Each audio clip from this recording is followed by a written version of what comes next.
우시아 왕은 하나님이 이 나라를 통치해달라고 하나님께 전적으로 위탁을 했어요. 거기에 하나님의 기이한 도우심이 있었다. 사람이 잘 되고 그러면 다 감사하고 그래야 되는데 마음이 교만해가지고 내가 여호와의 성전에 들어가서 향단에 분향해야 되겠다. 제사장이 해야 할 일을 왕이 하는 그 순간 대제사장 아사랴와 모든 제사장이 왕의 이마에 나병이 생겼음을 보고 성전에서 급히 쫓아내고 여호와께서 치심으로 왕도 속히 나가니라. 우시아 왕이 죽던 해에 내가 하나님의 영광을 본즉 주께서 높은 보좌에 앉으셨어요. 날개 6 달린 스랍들이 하나님을 찬양하는 걸 보았어요. 세키나의 영광이 성전 안에 충만하게 임한 것이 하나님의 거룩을 통하여 초월적 영광이 임한 것입니다.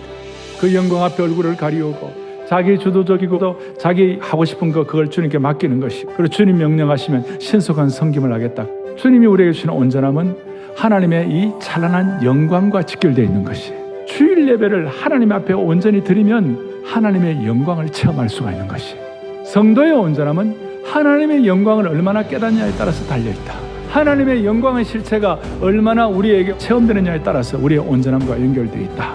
온전함은 어떤 피상적인 행위 교정이 아니라 하나님의 영광 신학으로 승화되어야 되는 것이, 진정한 영광은 우리의 내면과 우리의 인생이 정결하게 되는 것이에요.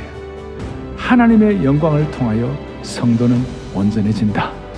우리가 잠시 받는 환난에 경한 것이 지극히 크고 영원한 영광에 중한 것을 우리에게 이루게 하미니, 그리스도인이 신앙 지키면서 받는 그 모든 고난은 하나님의 영광이 우리 속에 들어올 수 있는 계기가 된다는 것이, 영광은 하나님께 속한 것이지만 하나님은 그 영광을 고난당한 자기 백성들에게 반드시 나눠주시고 부어주신다는 것이, 이해 안 되는 어려움들 거 다 있을 때에 그 순간이 하나님의 영광을 체험할 수 있느냐 아니냐 결정적인 순간이에요.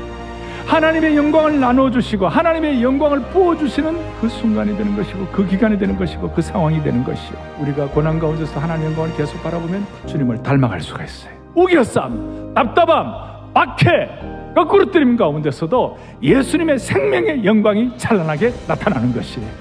이 하나님의 찬란한 영광을 체험한 사람은 주님 앞에 그 영광에 압도되어서 납작 엎드리고 이사야처럼 자기 자신을 깨닫게 되는 것이에요.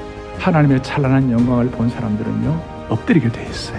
우리가 그의 영광을 보니 아버지의 독생자의 영광이요 은혜와 진리가 충만하더라. 은혜 중에 최고의 은혜가 무엇이에요? 나를 제대로 발견하는 것이 최고의 은혜예요. 저와 여러분들이 하나님의 찬란한 영광의 빛 앞에 자신을 다시 발견하는 것입니다. 그러고 난 다음에 7절에 있는 것처럼 내 죄가 사하여졌느니라. 이걸 확인하는 그 순간, 그때의 감격과 그때의 기쁨은 말로 다 할 수가 없는 것이, 우리가 다 수건을 벗은 얼굴로 거울을 보는 것 같이 주의 영광을 보매 그와 같은 형상으로 변화하여 영광에서 영광에 이르니 곧 주의 영으로 말미암음이니라. 아멘. 온전함의 고봉에 올라가면 하나님의 찬란한 영광이 거기에 기다리고 있을 것입니다. 영광의 하나님을 바라보고 교제하고 닮아가는 평생이 되는 우리 성도들 되는 줄